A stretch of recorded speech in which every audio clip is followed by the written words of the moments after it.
Hello everyone, welcome back once again. जैसे कि आपको पता ही है कि बिहार जीविका भर्ती 2025 की हम area coordinator and community coordinator की क्लासेस को अटेंड कर रहे हैं और आज की हमारी जो क्लास है वो 11वीं क्लास है। ठीक है, ऑलरेडी 10 क्लासेस पे 10 क्लास इस पर आ चुकी हैं। ठीक है, आपको पता है टाइमिंग इसकी पता है कि मंडे टू फ्राइडे के क्लासेस आती हैं। ठीक है, और उनके शाम तक टेस्ट भी आपको प्रोवाइड करा दिए जाते हैं। इसके साथ ही साथ जो मंडे टू फ्राइडे में जो भी चैप्टर कवर किए जाते हैं, मंडे टू फ्राइडे तक जो भी चैप्टर कवर किए जाते हैं उन पे जो है 100 MCQs प्रैक्टिस सेट सैटरडे और संडे को भी आती है। ठीक है, चलिए स्टार्ट करते हैं। आज की जो क्लास है वो है प्रधानमंत्री सम्मान निधि योजना यानी PM किसान। ठीक है, PM किसान ही ये सेंट्रल गवर्नमेंट की स्कीम है। आपको पता है कि अभी हम सेंट्रल गवर्नमेंट की स्कीम्स को ही पढ़ रहे हैं। ठीक है, अब प्रधानमंत्री किसान सम्मान निधि यानी PM किसान भारत सरकार की एक महत्वपूर्ण पहल है। ये बैकग्राउंड देख रहे हैं कि ये क्या है। ठीक है, जो देश के सभी भूमि धारक किसानों को एक वित्तीय सहायता प्रदान करती है। ठीक है, तो PM किसान योजना क्या है? एक भारत सरकार यानी केंद्र सरकार की योजना है जो देश के भूमि धारक यानी जिन किसानों के पास भूमि है उनको वित्तीय सहायता प्रदान करती है। इस योजना को फरवरी 2019 में शुरू किया गया था। ठीक है, ये स्टार्ट कब से हुई थी? तो फरवरी 2019 में, 1 फरवरी को हुई थी। ठीक है, 1 फरवरी को हुई थी 2019 में, लेकिन इसे 1 दिसंबर 2018 से लागू किया गया था। तो लागू कब किया गया था? तो 1 दिसंबर 2018 से। और इसकी जो स्टार्ट की कब से हुई, शुरुआत कब से हुई थी? तो 1 फरवरी 2019 से हुई थी। ठीक है, तो इन दोनों पॉइंट को ध्यान में रखना है।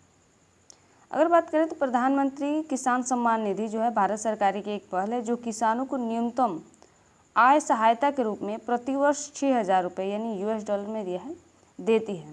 यानी कितनी, एक साल में कितनी राशि प्रदान की जाती है? तो 6,000 रुपये प्रदान की जाती है।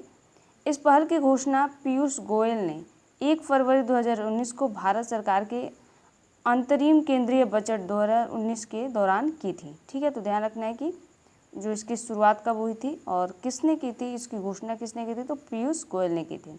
इस योजना की जो लागत थी 75,000 करोड़ रुपए थी प्रतिवर्ष। ठीक है, 75,000 करोड़ जो रुपए थी वो प्रतिवर्ष थी और इसे दिसंबर में लागू हुआ था। ये उससे पहले क्या हुआ था? दिसंबर में इसको लागू किया गया था। ठीक है, अब बात कर लेते हैं कि इस योजना की जो कल्पना और कार्यान्वयन यानी इसका बैकग्राउंड, इसकी जो योजना की जो कल्पना कहाँ से आई? तो इस योजना की कल्पना और कार्यान्वयन सबसे पहले तेलंगाना सरकार द्वारा, यहाँ पे ध्यान रखना है कि तेलंगाना, इस पॉइंट को ध्यान में रखना है कि तेलंगाना की सरकार द्वारा कौन थे? तो रायथू बंधु योजना के रूप में किया गया था। तो जो तेलंगाना सरकार की जो योजना थी रायथू बंधु, इसके तहत भी इसी प्रकार की व्यवस्था की गई थी जहाँ पात्र किसानों को निश्चित राशि दी जाती है। इस योजना को इसके सफल कार्यान्वयन के लिए विश्व बैंक सहित विभिन्न संगठनों से प्रशंसा मिली थी। यानी जो तेलंगाना सरकार की योजना थी रायथू बंधु योजना, इसको क्या किया था? तो विश्व बैंक सहित बहुत जो अंतर्राष्ट्रीय संस्थाएं हैं उन्होंने भी इस योजना, क्योंकि ये बहुत ही सफल योजना थी तेलंगाना सरकार की। ठीक है, तो सहित प्रशंसा मिली थी। इस कई अर्थशास्त्रियों का सुझाव है कि इस प्रकार का निवेश समर्थन कृषि ऋण माफ़ी से बेहतर, यानी जो ऋण किसानों का जो ऋण माफ़ होता है उससे ये बेहतर है कि उनको जो साल में 6,000 रुपये यानी किस्त में जो पैसे हैं वो धन प्रोवाइड उनको कराया जाए। इस योजना के तहत सकारात्मक परिणाम के साथ भारत सरकार इसे राष्ट्रव्यापी परियोजना के रूप में लागू करना चाहती थी और इसकी घोषणा 1 फरवरी 2019 को भारत के 2019 के अंतरिम केंद्रीय बजट में पीयूष गोयल ने की थी। ठीक है, तो इस चीज़ को हमने ऊपर भी देखा कि किसने की थी और किस बजट में किया गया था। तो बजट ध्यान रखना है कि 2019 का बजट था। ठीक है, 2019 का बजट था। वर्ष 2018-19 के लिए इस योजना के तहत 20,000 करोड़ रुपये आवंटित किए गए थे और 24 फरवरी 2019 को नरेंद्र मोदी ने उत्तर प्रदेश के गोरखपुर में 1 करोड़ रुपये से अधिक किसानों को 2,000 की पहले किस्त हस्तांतरित करके इस योजना की शुरुआत की थी। तो ये जो पहले किस्त कब प्रोवाइड की गई थी? तो ध्यान रखना है कि 24 फरवरी 2019 को पहले किस्त प्रोवाइड कराई गई थी और जो जिला था वो गोरखपुर। ठीक है, था। ठीक है, तो इसको ध्यान रखना है कि गोरखपुर में जो पहले किस्त थी वहाँ के किसानों को पहले किस्त मिले थे।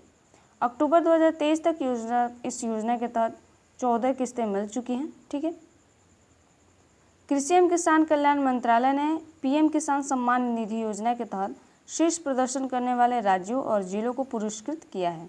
यानी ऐसे राज्य जो इसमें बेटर परफॉर्मेंस करते हैं, ठीक है, इस योजना के तहत उसे कृषि एवं किसान मंत्रालय की तरफ से उन्हें पुरस्कृत किया जाता है।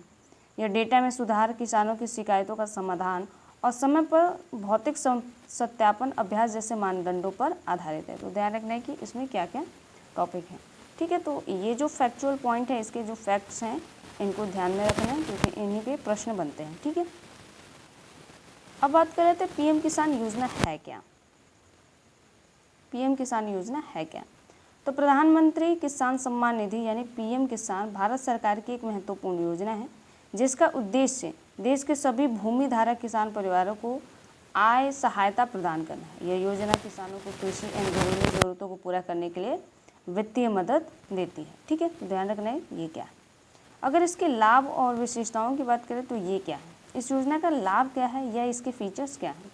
तो पहले तो इससे आर्थिक सहायता मिलती है। इस योजना के तहत पात्र परिवार किसान परिवारों को सालाना 6,000 रुपये की धनराशि प्रदान की जाती है। 3 किस्तों में दी जाती है। आपको पता है कि 6,000 की धनराशि क्या है, 3 किस्तों में मिलती है, 2-2 हज़ार करके। ठीक है, अब किस्तें क्या कितने भागों में दी जाती हैं, तो यह राशि हर 4 महीने, यहाँ पर ध्यान रखना है कि 4 महीने में 2,000 की 3 बराबर किस्तों में दी जाती है। ठीक है, 2,000 की 3 बराबर किस्तों में दी जाती है। कब कब ये किस्तें? अप्रैल जुलाई, उसके साथ साथ अगस्त नवंबर और दिसंबर से मार्च की अवधि के बीच जारी किए जाते हैं। ठीक है, तो जो किस्तें हैं आपको पता है 6,000 दी जाती है और 2-2 हज़ार करके 3 किस्तों में दिया जाता है हर 4-4 महीने पर।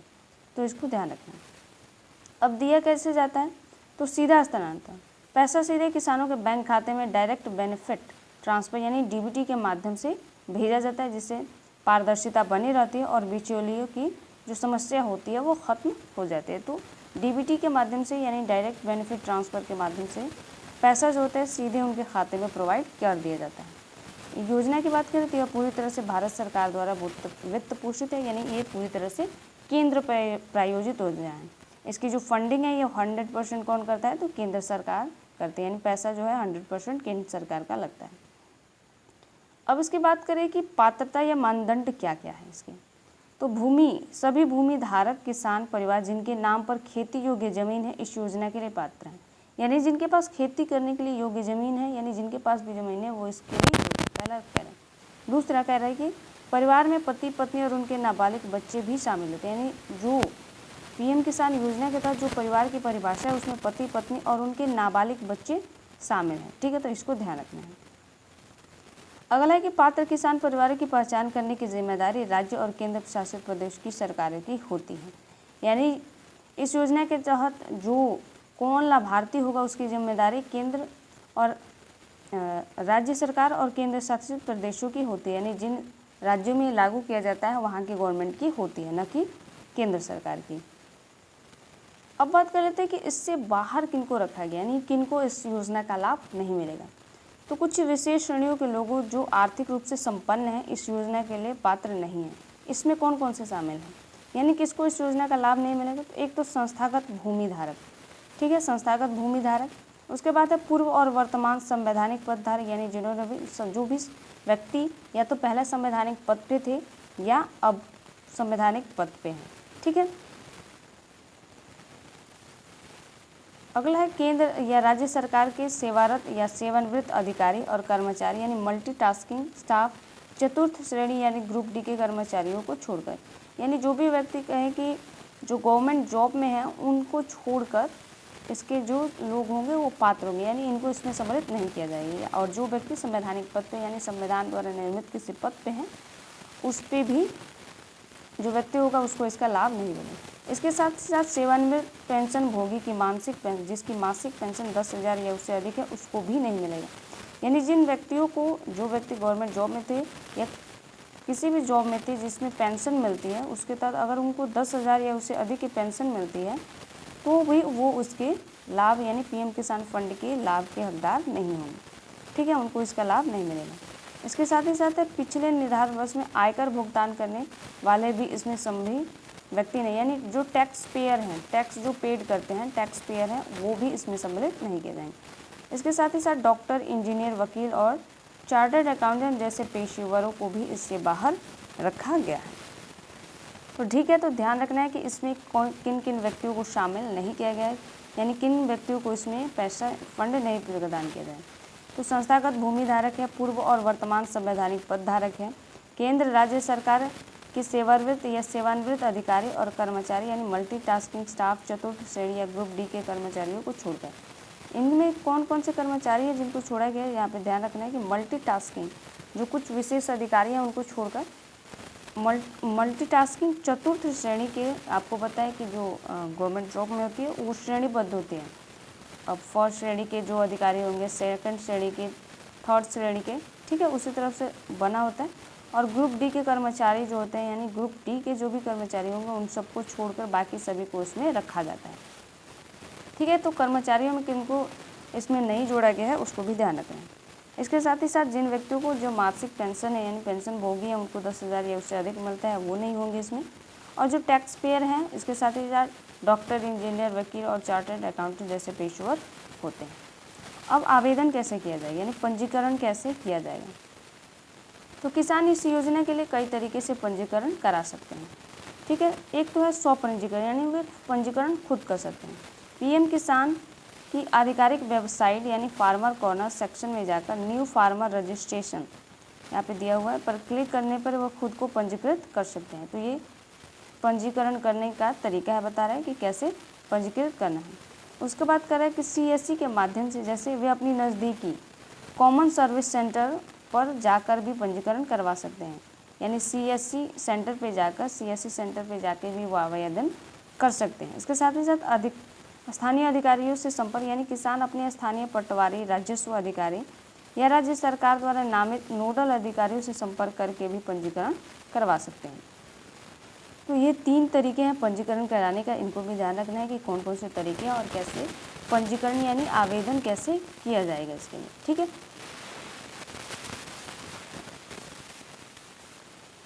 अब बात करें कि प्रधानमंत्री किसान सम्मान निधि योजना जो भारत की गरीबी उन्मूलन में महत्वपूर्ण नीति माना जाता है, खासकर किसानों के लिए। हालांकि यह केवल एक प्रत्यक्ष नकद हस्तांतरण नहीं है, इसका प्रभाव मौद्रिक लाभ से कहीं अधिक है।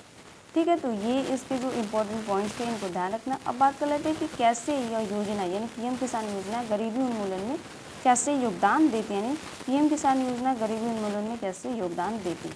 जो हमारा सिलेबस का मेन पार्ट है ये। ठीक है, सीधा आय समर्थन, यानी सीधा जो पैसा है उनके खाते में प्रोवाइड करके पहला करें। यह योजना प्रतिवर्ष 6,000 की न्यूनतम आय प्रदान करती है।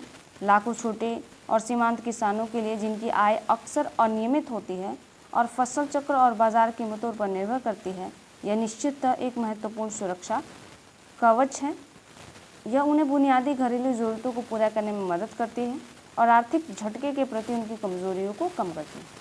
ठीक है, तो कह रहा है कि जो आय का जो स्रोत है एक उपलब्ध कराती है। ये 6,000 रुपये की जो धनराशि आपको साल में मिलेगी। ठीक है, तो ये आय का एक स्रोत उपलब्ध कराती है, जिससे जो अगर फसल वगैरह बर्बाद हो जाते हैं या फसल चक्र से जो बिचौलिए वगैरह जैसे उनकी जो आय है उसमें जो कमी होती है, उनको उसके साथ साथ जो उनकी बुनियादी घरेलू ज़रूरतें हैं उनको पूरा करने में भी ये मदद करती है। ठीक है, और मान लीजिए कभी फसल बर्बाद हो गए तो उससे जो उनके इनकम पर प्रभाव पड़ेगा, इससे उसमें भी कमी आएगी, क्योंकि इसमें थोड़ी सी आर्थिक सहायता दी जा रही है। ठीक है, उसके बाद कह रहा है कि नकदी कमी को दूर कर रखना। जैसे कई छोटे किसानों के लिए एक बड़ी चुनौती औपचारिक ऋण तक की पहुंच की कमी है। इस वजह से वे अक्सर अनौपचारिक साहूकारों पर निर्भरता के लिए मजबूर हो जाते हैं, जो उच्च ब्याज दरें वसूलते हैं और उन्हें कर्ज में के जाल में फंसा देते हैं।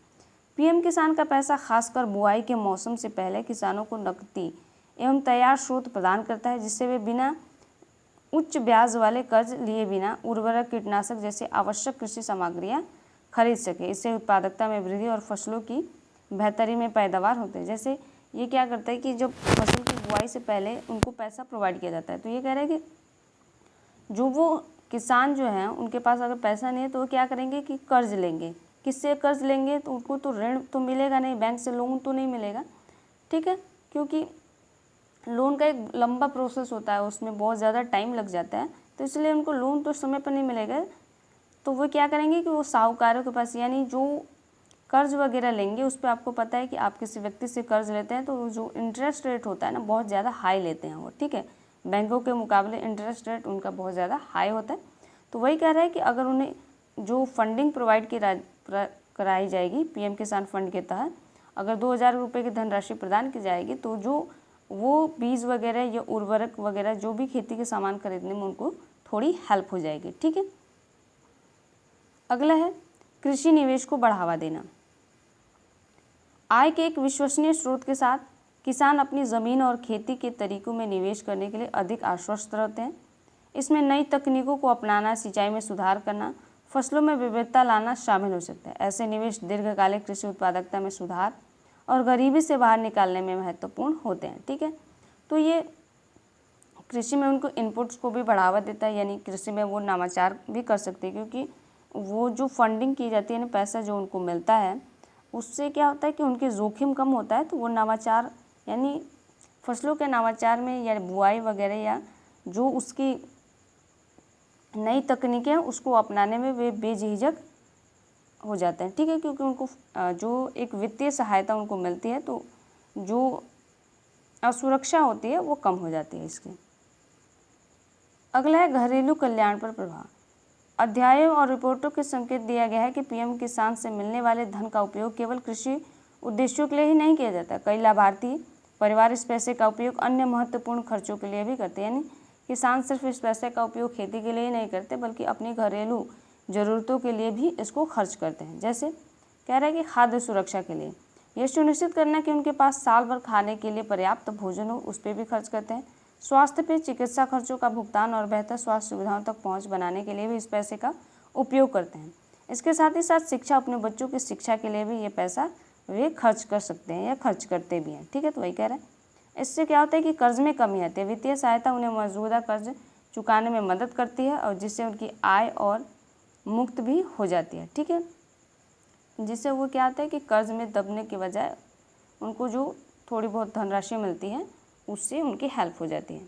अब कहते हैं कि इसकी चुनौतियाँ क्या हैं, ठीक है। ये तो इसकी कह रहे हैं कि ये तो इसके जो फंडिंग से जो गरीबी उन्मूलन में कैसे लाभ हुआ, उसके साथ ही साथ इसकी कुछ चुनौतियाँ भी हैं। इस योजना का सकारात्मक प्रभाव पड़ा है। कुछ अध्ययनों और विश्लेषणों में संभावित सीमाओं की ओर इशारा भी किया है। जैसे इससे रिलेटेड क्या चुनौतियाँ हैं, तो अपर्याप्त धनराशि है।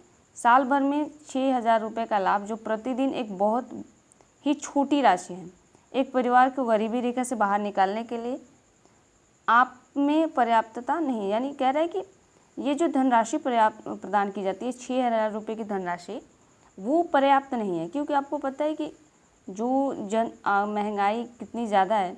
अगर कोई किसान 2,000 रुपये अगर उसके पास आता है तो वो बीज में ही उसके खर्च हो जाएंगे। अगर उसके पास खेती है तो वो बीज के लिए भी पर्याप्त नहीं होंगे, ठीक है। तो वो अन्य मदों पर क्या ही खर्च करेंगे, यानी इसलिए कह रहे हैं कि अपर्याप्त राशि है, यानी ये जो राशि प्रदान की जा रही है वो बहुत ही अपर्याप्त है, इसमें बढ़ोतरी होगी तो शायद कुछ हो सकता है, ठीक है। तो यही कह रहा है कि अपर्याप्त राशि, इतनी धनराशि से क्या होगा, आपको भी पता है कि 6,000 की धनराशि एक साल में मिलने पर क्या ही सुधार हो सकता है और कैसे गरीबी कम की जा सकेगी। उसके बाद है कुछ किसानों का अपोजन।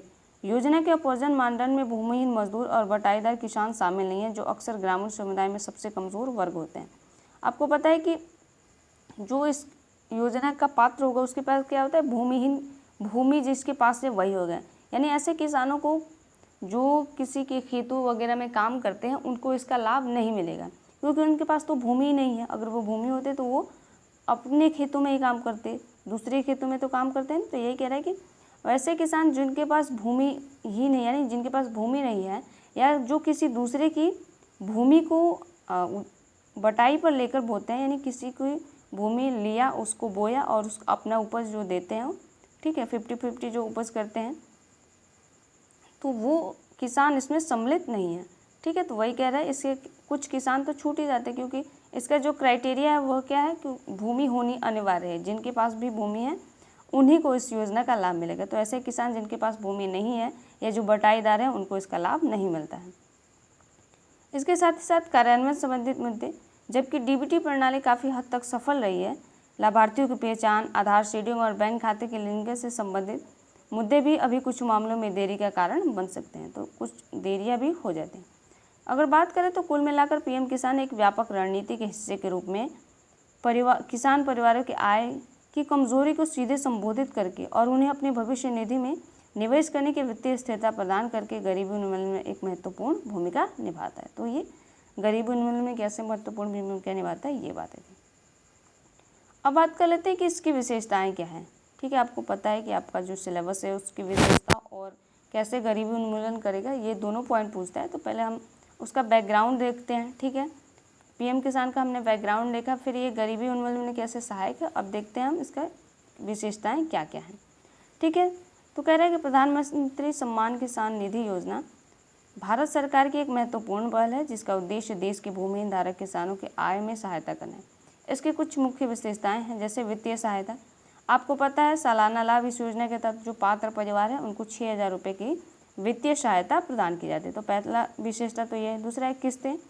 ये राशि एक बार में नहीं दी जाती, आपको पता है कि 4 महीने में 2-2 बार, ऊपर हमने इसको देखा है। ठीक है, तो वही सारे फीचर्स हैं। हालांकि मैं इसको एक बार कवर कर देती हूँ, नहीं तो आप छोड़ देते हैं ना। ठीक है, इसका उद्देश्य क्या है? इस राशि का उद्देश्य किसानों को उनकी कृषि और घरेलू ज़रूरतों को पूरा करने में मदद करता है, और जैसे बीज, उर्वरक और अन्य आवश्यक कृषि सामग्री। उसके बाद दूसरी विशेषता है प्रत्यक्ष लाभ हस्तांतरण, यानी डीबीटी, डायरेक्ट बेनिफिट ट्रांसफ़र। इसके तहत क्या किया जाता है कि जो वित्तीय सहायता यानी जो पैसा है सीधे लाभार्थियों के बैंक खाते में प्रोवाइड करा दी जाती है, भेज दी जाती है।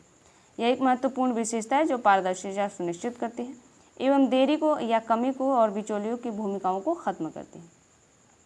ठीक है, इस जो पीएम किसान योजना है इसकी तीसरी विशेषता है कि केंद्र क्षेत्रीय यानी केंद्र प्रायोजित योजना है। पीएम किसान भारत सरकार द्वारा यानी केंद्र का वित्त पोषण इसमें 100% यानी जो फंडिंग होती है 100% केंद्र सरकार की होती है। हालांकि पात्र किसान परिवारों की पहचान और सत्यापन की जिम्मेदारी केंद्र शासित प्रदेश और राज्यों की होती है, यानी जिन राज्यों और केंद्र शासित प्रदेशों में फंडिंग दी जाती है वो पहचान करते हैं कि किनको इसका लाभ मिलेगा और किनको नहीं मिलेगा। ठीक है, पात्रता और प्रयोजन मानदंड। पात्रता क्या है? खेती योग्य जमीन सभी किसान परिवारों को इस योजना के लिए पात्र हैं। एक परिवार में जो पति पत्नी और उनके नाबालिग बच्चे के रूप में परिभाषित किया गया। ठीक है, अपवाद में जैसे कुछ आर्थिक स्थितियों वाले लाभार्थियों को इस योजना में स्पष्ट अपवर्जन मानदंड में शामिल किया गया। जैसे हमने इसको देखा कि किसको शामिल किया जाएगा, किसको शामिल नहीं किया जाएगा, वही है। ठीक है, संस्थागत भूमि धारक और संवैधानिक पदों और वर्तमान धारक मंत्री, सांसद, विधायक, ठीक है, इन सबको इसमें सम्मिलित नहीं किया जाएगा। संवैधानिक पद है ये। ठीक है, जैसे मंत्री जो है संवैधानिक पद है, सांसद या राज्य विधानसभाओं के सदस्य, एमएलए वगैरह, ये सब क्या होता है जो संवैधानिक पद पे आश्रित होते हैं, संवैधानिक पद पर आसीन होते हैं। सभी सेवारत या सेवानिवृत्त सरकारी कर्मचारी इसमें। ठीक है, किनको छोड़ दिया गया तो ये ध्यान रखना है कि मल्टीटास्किंग ऑफिसर्स को छोड़ दिया गया है, चतुर्श्रेणी और ग्रुप डी के कर्मचारियों को इसमें सम्मिलित नहीं किया गया। ठीक है, और वैसे किसान वैसे पेंशन भोगी जो 10,000 या उससे अधिक की जो उनको पेंशन, मासिक पेंशन मिलती है, उनको इसमें सम्मिलित नहीं किया गया। ठीक है, और जो आयकर टैक्स वगैरह पेड करते हैं और जो डॉक्टर, इंजीनियर, वकील या चार्टर्ड अकाउंटेंट, ये। ठीक है, तो वही विशेषताएं हैं। हालांकि मैं बस एक बार आपको रिपीट कर देती हूँ ताकि आप ऐसा ना हो कि इसको छोड़ दें और कहे कि इसका कैरेक्टरिस्टिक तो हमने किया ही नहीं। ठीक है, इस योजना का कार्यान्वयन मुख्य रूप से डिजिटल बुनियादी ढांचे पर निर्भर करता है, जिसमें क्या क्या शामिल है, जैसे ऑनलाइन पंजीकरण। ठीक है, आपको पता है कि पीएम किसान पोर्टल के माध्यम से स्वयं पंजीकरण कर सकते हैं। ठीक है, आधारित सत्यापन, लाभार्थियों का सही तरीके से पैसा पहुंचाने के लिए सुनिश्चित संख्या में, ठीक है, यह सुनिश्चित करने के लिए आधार संख्या का उपयोग किया जाता है इसमें। और रियल टाइम ट्रैकिंग, किसान पोर्टलों को उनके भुगतान की स्थिति की जांच करने और अधिकारियों को धन के वितरण की निगरानी करने की सुविधा होती है। ठीक है, अब उपयोग पर प्रतिबंध नहीं है। आपको पता है कि वो जो किसान है वो अपनी फंडिंग कहीं पे भी खर्च कर सकते हैं। ठीक है, कुछ अन्य सरकारी योजनाओं के विपरीत पीएम किसान के तहत प्राप्त धन बिना किसी शर्त के होता है। किसी की अपनी इच्छा अनुसार पैसे का उपयोग करने के लिए स्वतंत्र होते हैं, चाहे वह कृषि उद्देश्यों के लिए हो, कर्ज चुकाने के लिए हो या परिवार खर्चों को पूरा करने के लिए हो। ठीक है, तो ये सारी इसकी विशेषताएं थी और ये पीएम किसान फंड जो था उसको बहुत ही अच्छे से हमने डिटेल में इसको देख लिया है। ठीक है, तो मिलते हैं नेक्स्ट वीडियो में गाइस, तब तक के लिए धन्यवाद।